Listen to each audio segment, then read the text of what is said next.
কালক্ষরণ করবেন, এটাও নির্বাচনী প্রতিশ্রুতির একটা অংশ। এই জন্য বলছি এটা একটা নতুন জাগরণ।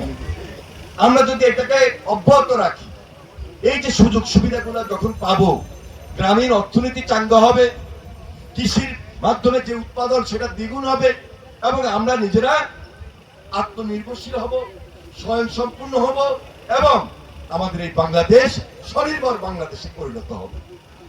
অনেক বড় বড় প্রজেক্ট ঢাকা শহরে হয়েছে, বাংলাদেশের অনেক বড় বড় জায়গায় মেগা প্রজেক্ট হয়েছে, কিন্তু গ্রামের উন্নয়ন হয় নাই, সাধারণ মানুষের উন্নয়ন হয় নাই, লুটপাট হয়েছে, এবং বাংলাদেশ থেকে হাজার হাজার কোটি টাকা পাচার হয়েছে। কিন্তু তারেক রহমান সাহেব গ্রামের মানুষের ভাগ্য নির্ধারণ করে, গ্রামের মানুষের সঙ্গে সম্পর্ক স্থাপন করে গ্রামের উন্নয়নটাকে প্রায়োরিটি দিয়েছেন। সবচেয়ে বড় কাজ সেখানে তিনি হাত দিয়েছেন এবং হাতে নিয়েছেন।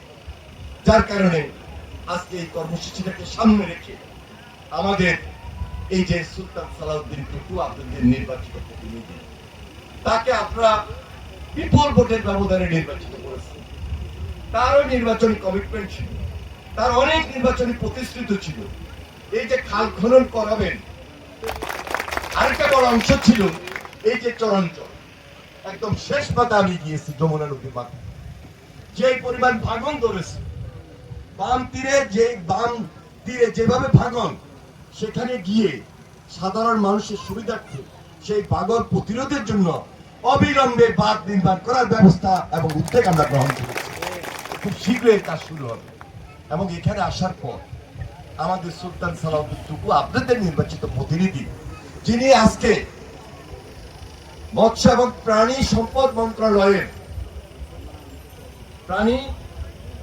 মন্ত্রণালয়ের প্রতিমন্ত্রী হিসেবে দায়িত্ব পালন করছেন।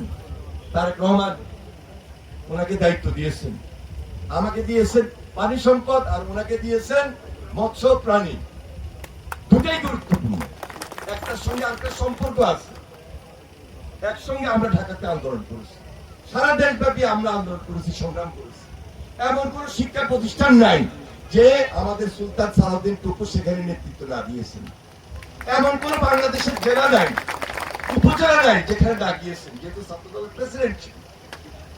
আন্দোলন সংগ্রামে কখনো মাথা নত করেন নাই, বারবার জেলে গিয়েছেন, বারবার নির্যাতিত হয়েছেন, এবং অত্যাচারিত হওয়ার কারণে শেষ পর্যন্ত ফ্যাসিস্ট যখন পালিয়ে যায়, নির্বাচন হয়েছে, আপনারা তাকে ভোট দিয়ে নির্বাচিত করেছেন।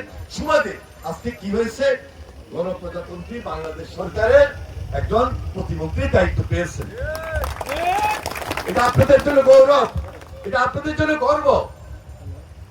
যেহেতু আমার সঙ্গে তিনি রাজনীতি করেছেন, এখনো করছেন, আমার বিশ্ববিদ্যালয়ের ছোট ভাই, আমার দায়িত্ব হলো তার এলাকায় আমি সর্বোচ্চ যেটা করার দরকার তা আমি করে দেওয়ার ব্যবস্থা করছি।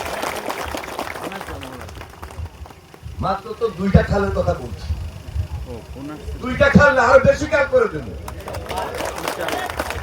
এবং ইমার্জেন্সি ওয়ার্ক যেটা চাইছে, আমাদের এখানে এক্সিডেন্ট সাহেব আছেন, সুপারিনটেন্ডেন্ট ইঞ্জিনিয়ার সাহেব আছেন, ওনারা আমাকে দেখিয়েছেন কোথায় কোন সমস্যা আছে, সেটা আমরা দ্রুত করার জন্য ইতিমধ্যে নির্দেশ দিয়েছি।